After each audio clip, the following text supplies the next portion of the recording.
Chapter 5. Mother, I am so happy, whispered the girl, burying her face in the lap of the faded, tired-looking woman, who, with back turned to the shrill, intrusive light, was sitting in the one arm-chair that their dingy sitting-room contained. I am so happy, she repeated. And you must be happy too. Mrs. Vane winced, and put her thin, bismuth-whitened hands on her daughter's head. Happy? I am only happy, Sibyl, when I see you act. You must not think of anything but your acting. Mr. Isaacs has been very good to us, and we owe him money. The girl looked up and pouted. Money, mother? she cried. What does money matter? Love is more than money. Mr. Isaacs has advanced us £50 to pay off our debts and to get a proper outfit for James. You must not forget that, Sibyl. £50 is a very large sum. Mr. Isaacs has been most considerate. He is not a gentleman, mother, and I hate the way he talks to me, said the girl, rising to her feet and going over to the window. I don't know how we could manage without him, answered the elder woman querulously.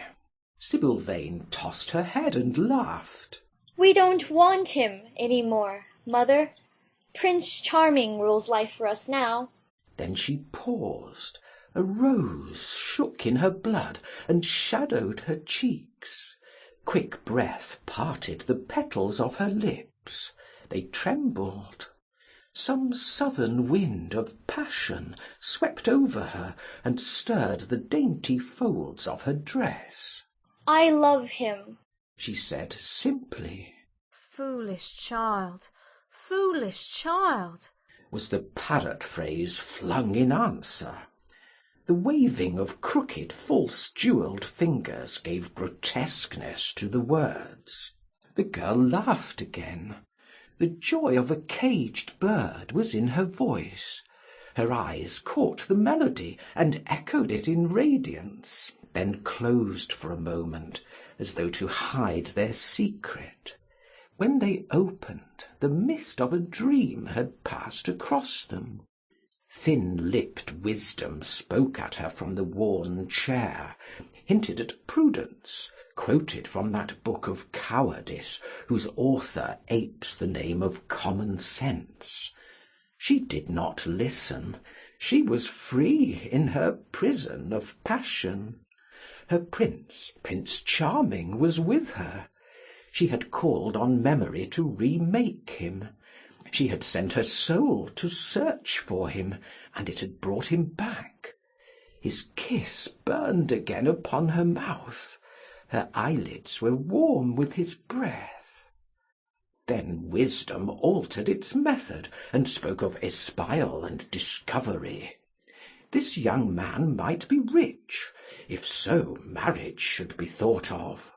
Against the shell of her ear broke the waves of worldly cunning. The arrows of craft shot by her. She saw the thin lips moving, and smiled. Suddenly she felt the need to speak. The wordy silence troubled her.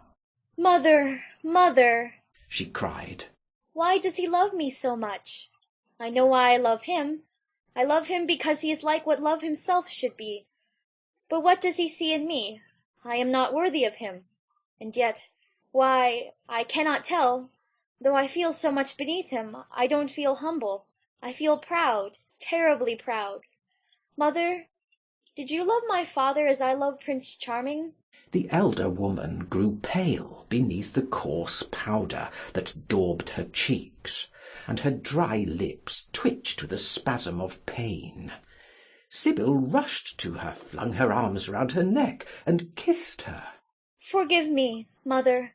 I know it pains you to talk about our father, but it only pains you because you loved him so much. Don't look sad. I am as happy today as you were 20 years ago. Ah, let me be happy forever. My child, you are far too young to think of falling in love. Besides, what do you know of this young man? You don't even know his name. The whole thing is most inconvenient, and really, when James is going away to Australia and I have so much to think of, I must say that you should have shown more consideration. However, as I said before, if he is rich— Ah, mother, mother, let me be happy. Mrs. Vane glanced at her, and with one of those false theatrical gestures that so often become a mode of second nature to a stage player, clasped her in her arms. At this moment the door opened, and a young lad with rough brown hair came into the room. He was thick-set of figure, and his hands and feet were large and somewhat clumsy in movement. He was not so finely bred as his sister. One would hardly have guessed the close relationship that existed between them. Mrs. Vane fixed her eyes on him and intensified her smile. She mentally elevated her son to the dignity of an audience. She felt sure that the tableau was interesting. "You might keep some of your kisses for me, Sybil, I think," said the lad with a good-natured grumble. Ah, but you don't like being kissed, Jim, she cried. You are a dreadful old bear. And she ran across the room and hugged him. James Vane looked into his sister's face with tenderness. "I want you to come out with me for a walk, Sybil. I don't suppose I shall ever see this horrid London again. I am sure I don't want to." "My son, don't say such dreadful things," murmured Mrs. Vane, taking up a tawdry theatrical dress with a sigh, and beginning to patch it. She felt a little disappointed that he had not joined the group. It would have increased the theatrical picturesqueness of the situation. "Why not, mother? I mean it." "You pain me, my son. I trust you will return from Australia in a position of affluence. I believe there is no society of any kind in the colonies, nothing that I would call society. So when you have made your fortune, you must come back and assert yourself in London." "Society," muttered the lad. "I don't want to know anything about that. I should like to make some money to take you and Sybil off the stage. I hate it." Oh, Jim, said Sybil, laughing. How unkind of you. But are you really going for a walk with me? That will be nice. I was afraid you were going to say good-bye to some of your friends. To Tom Hardy, who gave you that hideous pipe, or Ned Langton, who makes fun of you for smoking it. It is very sweet of you to let me have your last afternoon. Where shall we go? Let us go to the park. "I am too shabby. Only swell people go to the park." Nonsense, Jim, she whispered, stroking the sleeve of his coat. He hesitated for a moment. "Very well," he said at last. "But don't be too long dressing." She danced out of the door. One could hear her singing as she ran upstairs.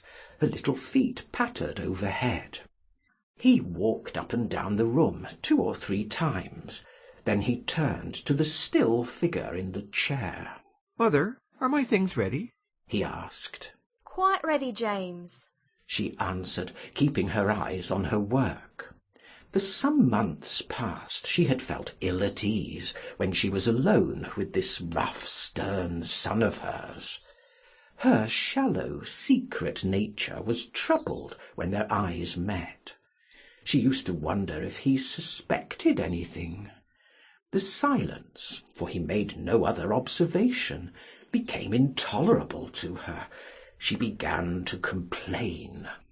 Women defend themselves by attacking, just as they attack by sudden and strange surrenders. "I hope you will be contented, James, with your seafaring life," she said. "You must remember that it is your own choice. You might have entered a solicitor's office. Solicitors are a very respectable class, and in the country often dine with the best families." "I hate offices, and I hate clerks," he replied. "But you are quite right. I have chosen my own life. All I say is, watch over Sybil. Don't let her come to any harm. Mother, you must watch over her." "James, you really talk very strangely. Of course I watch over Sybil."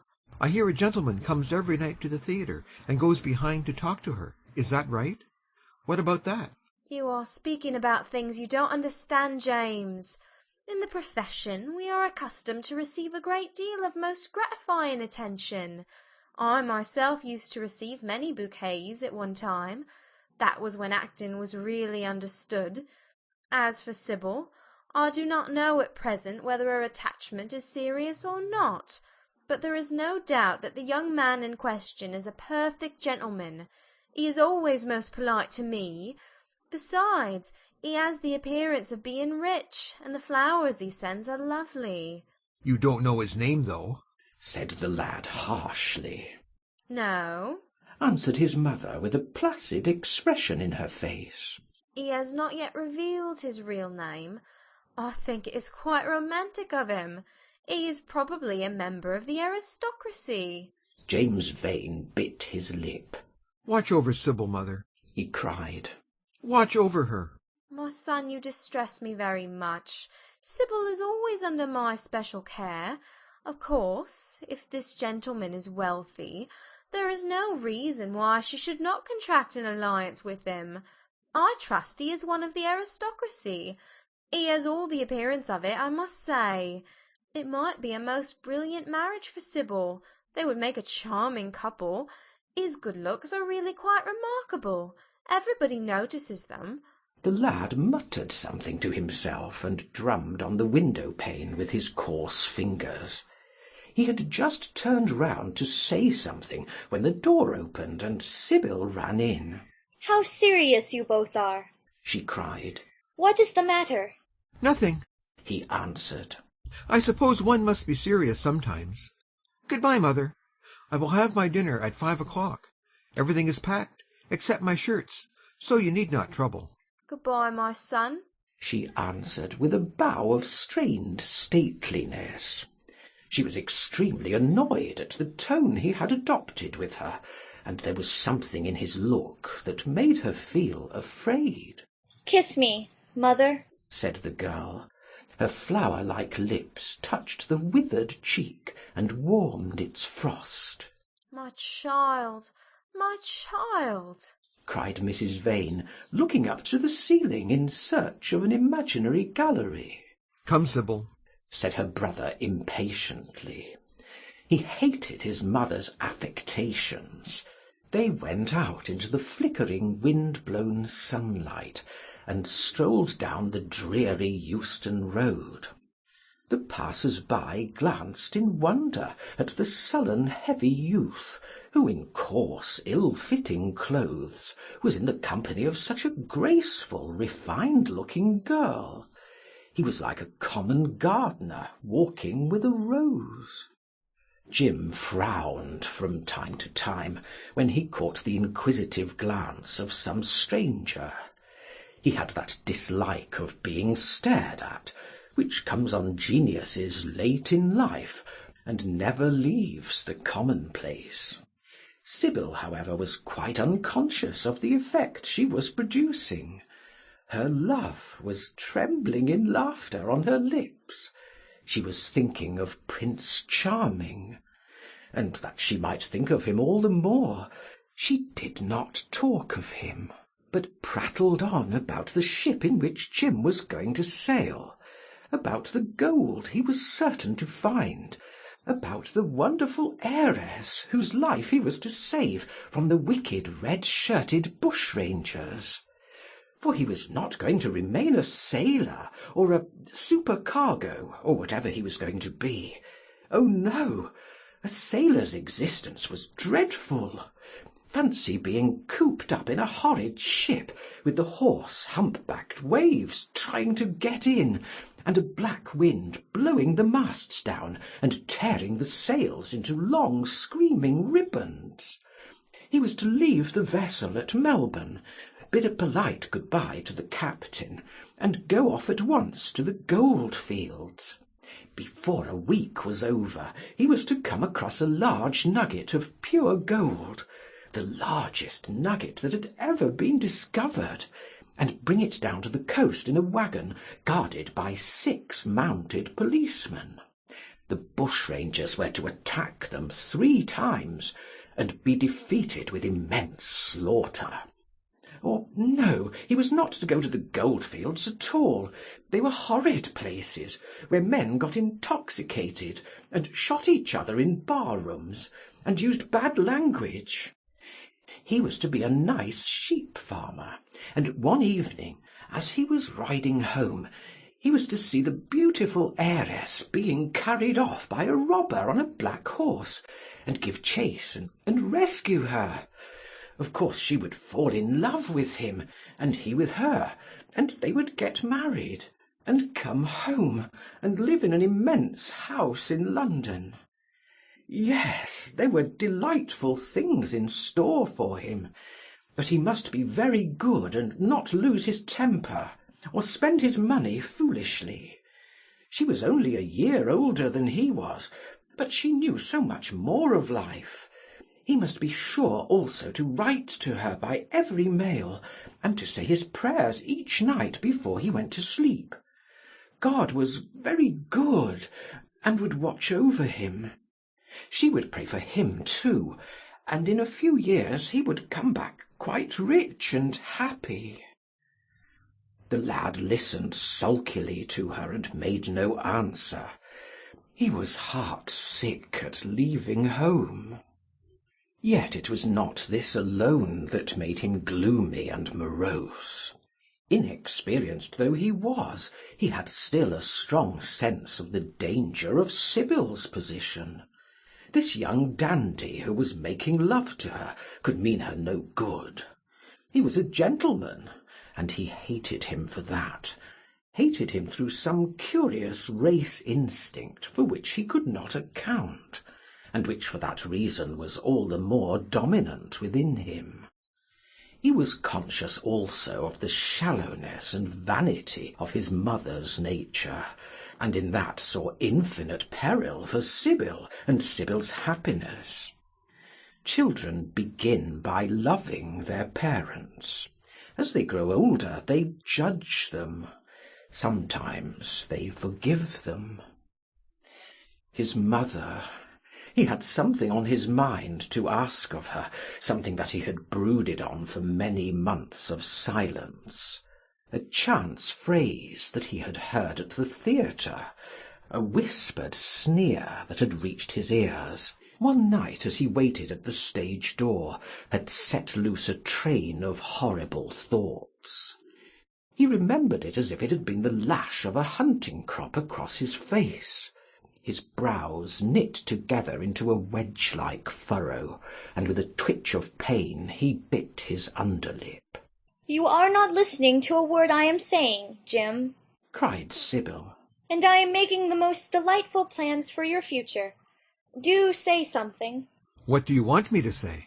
Oh, that you will be a good boy and not forget us, she answered, smiling at him. He shrugged his shoulders. You are more likely to forget me than I am to forget you, Sibyl. She flushed. What do you mean, Jim? She asked. You have a new friend, I hear. Who is he? Why have you not told me about him? He means you no good. Stop, Jim, she exclaimed.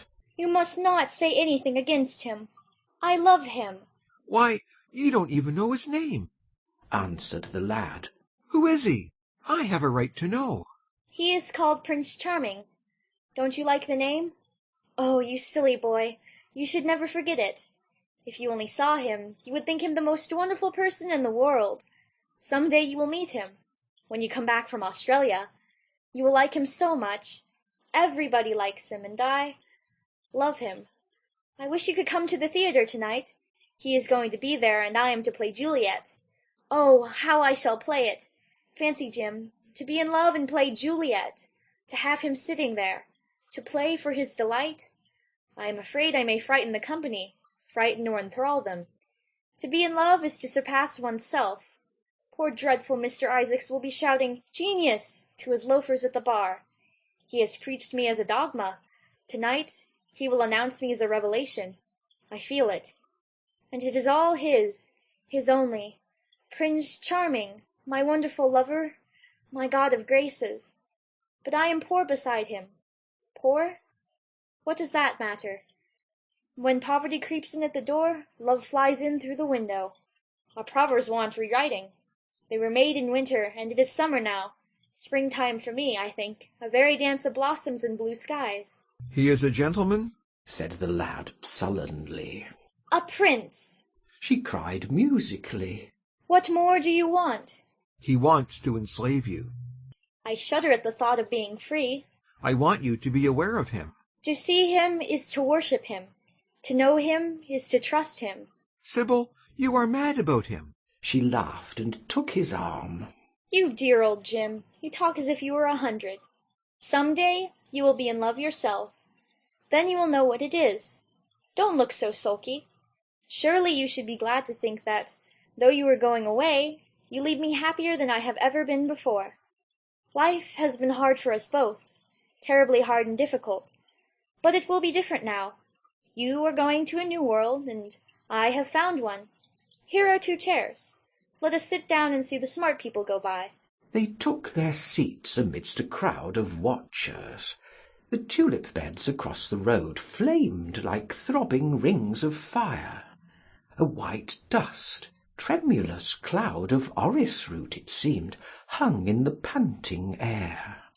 The brightly coloured parasols danced and dipped like monstrous butterflies. She made her brother talk of himself, his hopes, his prospects. He spoke slowly and with effort. They passed words to each other as players at a game pass counters. Sibyl felt oppressed. She could not communicate her joy. A faint smile curving that sullen mouth was all the echo she could win. After some time she became silent. Suddenly she caught a glimpse of golden hair and laughing lips, and in an open carriage with 2 ladies, Dorian Gray drove past. She started to her feet. There he is! She cried. Who? Said Jim Vane. Prince Charming! She answered, looking after the Victoria. He jumped up and seized her roughly by the arm. Show him to me. Which is he? Point him out. I must see him, he exclaimed. But at that moment the Duke of Berwick's 4-in-hand came between, and when it had left the space clear, the carriage had swept out of the park. He is gone, murmured Sibyl sadly. I wish you had seen him. I wish I had, for as sure as there is a God in heaven, if he ever does you anything wrong, I shall kill him. She looked at him in horror. He repeated his words. They cut the air like a dagger. The people round began to gape. A lady standing close to her tittered. Come away, Jim. Come away, she whispered. He followed her doggedly as she passed through the crowd. He felt glad at what he had said. When they reached the Achilles statue, she turned round. There was pity in her eyes that became laughter on her lips. She shook her head at him. You are foolish, Jim, utterly foolish. A bad-tempered boy, that is all.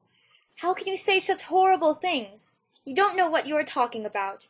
You are simply jealous and unkind. I wish you would fall in love. Love makes people good, and what you said was wicked.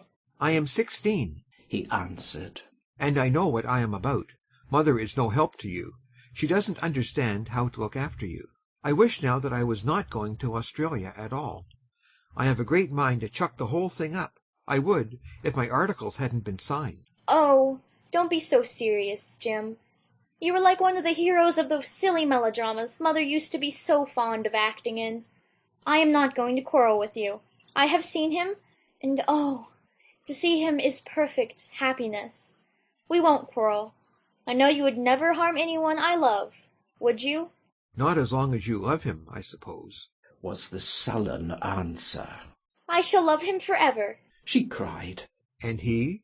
Forever, too. He had better. She shrank from him. Then she laughed and put her hand on his arm. He was merely a boy. At the Marble Arch they hailed an omnibus, which left them close to their shabby home in the Euston Road. It was after 5 o'clock, and Sibyl had to lie down for a couple of hours before acting. Jim insisted that she should do so. He said that he would sooner part with her when their mother was not present. She would be sure to make a scene, and he detested scenes of every kind. In Sybil's own room they parted. There was jealousy in the lad's heart, and a fierce, murderous hatred of the stranger who, as it seemed to him, had come between them. Yet when her arms were flung round his neck, and her fingers strayed through his hair, he softened and kissed her with real affection. There were tears in his eyes as he went downstairs. His mother was waiting for him below. She grumbled at his unpunctuality as he entered. He made no answer, but sat down to his meagre meal. The flies buzzed round the table and crawled over the stained cloth. Through the rumble of omnibuses and the clatter of street-cabs, he could hear the droning voice devouring each minute that was left to him. After some time he thrust away his plate and put his head in his hands. He felt that he had a right to know. It should have been told to him before, if it was as he suspected. Leaden with fear, his mother watched him. Words dropped mechanically from her lips. A tattered lace handkerchief twitched in her fingers. When the clock struck 6, he got up and went to the door. Then he turned back and looked at her. Their eyes met. In hers he saw a wild appeal for mercy. It enraged him. "Mother, I have something to ask you," he said. Her eyes wandered vaguely about the room. She made no answer. "Tell me the truth. I have a right to know. Were you married to my father?" She heaved a deep sigh. It was a sigh of relief. The terrible moment, the moment that night and day, for weeks and months, she had dreaded, had come at last, and yet she felt no terror. Indeed, in some measure it was a disappointment to her. The vulgar directness of the question called for a direct answer. The situation had not been gradually led up to. It was crude. It reminded her of a bad rehearsal. "No," she answered, wondering at the harsh simplicity of life. "My father was a scoundrel, then!" cried the lad, clenching his fists. She shook her head. "I knew he was not free. We loved each other very much. If he had lived, he would have made provision for us. Don't speak against him, my son. He was your father, and a gentleman. Indeed, he was highly connected." An oath broke from his lips. "I don't care for myself," he exclaimed. "but don't let Sybil— It is a gentleman, isn't it, who is in love with her, or says he is? Highly connected, too, I suppose." For a moment a hideous sense of humiliation came over the woman. Her head drooped. She wiped her eyes with shaking hands. "Sybil has a mother," she murmured. "I had none." The lad was touched. He went towards her, and stooping down, he kissed her. "I am sorry if I have pained you to ask you about my father," he said. "but I could not help it. I must go now. Good-bye. Don't forget that you will have only one child now to look after, and believe me that if this man wrongs my sister, I will find out who he is, track him down, and kill him like a dog.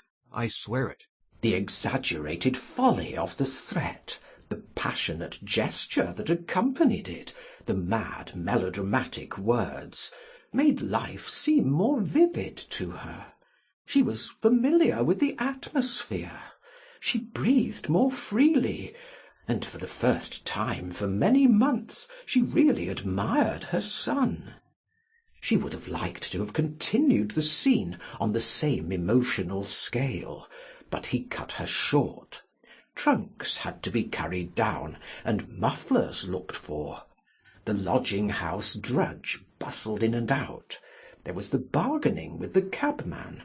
The moment was lost in vulgar details. It was with a renewed feeling of disappointment that she waved the tattered lace handkerchief from the window as her son drove away.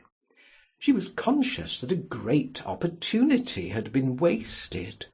She consoled herself by telling Sibyl how desolate she felt her life would be, now that she had only one child to look after. She remembered the phrase. It had pleased her. Of the threat she said nothing. It was vividly and dramatically expressed. She felt that they would all laugh at it some day.